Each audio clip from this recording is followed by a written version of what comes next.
ये कार्रवाई सरकार ने की है और सरकार ने इसके लिए 79 अभियोग अब तक दर्ज किए हैं। इसमें 225 अभियुक्तों को इसमें नामजद किया है।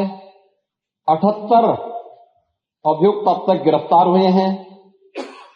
134 फर्म पर एक छापेमारी की कार्रवाई हुई है और इसमें अब तक जिन क्षेत्रों में ये आई हुई अलग अलग राज्यों से जुड़े हुए यह सभी केंद्र हैं और मुझे लगता है अगर आप इसकी गहराई में जाएंगे तो घूम फिर करके वही मामला है कि कहीं न कहीं कोई न कोई समाजवादी पार्टी से जुड़ा हुआ नेता या उनसे जुड़ा हुआ कोई न कोई व्यक्ति उसकी चपेट में आता है और इल्लीगल ट्रांजैक्शन भी जो हुआ है वह भी आपकी लोहिया बहाने के एक पदाधिकारी के अकाउंट के माध्यम से हुआ है। एसटीएफ इसकी जांच कर रही है।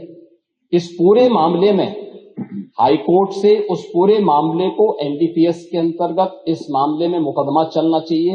ये उत्तर प्रदेश सरकार ने इस लड़ाई को लड़ा है और उसको जीता है और इस मामले में कोई भी अपराधी छूटने नहीं पाएगा। और चिंता मत करिए, समय आने पर बुलडोजर एक्शन भी उसकी तैयारी भी रहेगी। उस समय चिल्लाना मत करिए।